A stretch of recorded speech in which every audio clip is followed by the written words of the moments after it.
China. Is it the evil authoritarian empire we were taught? Craig, how many military conflict, how many countries do you remember China invading in the last few decades?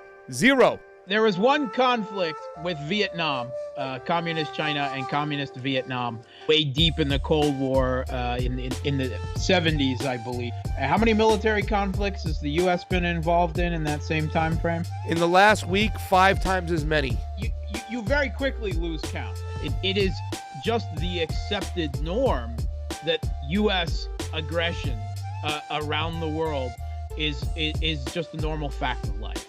So if we're going to talk about who's an evil country, are they authoritarian? Yeah, they've got a one-party state. They've also got 1.2 billion people they need to manage. They've also lifted millions of people out of poverty within the last few decades. And they've done that by loosening their economic system while keeping their one-party, nominally communist government, basically harnessing the power of capitalism to allow the government to accumulate capital, and then using that to lift up the standard for the vast majority of its citizens, providing them with jobs, providing them with education, providing just infrastructure that Americans really can't even imagine that is being built now. I mean, high-speed trains all around the country,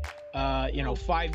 I mean, if you want to moralize on the Democratic, where we have 2 parties of power, corporate-backed parties of power that control our government and, regularly repress dissent in politics, whether it be Black Lives Matter or Occupy Wall Street or anti-Keystone XL, is that authoritarian? I really think we're parsing hair. For the vast majority of Chinese citizens, the government isn't really any more repressive than it is for Americans.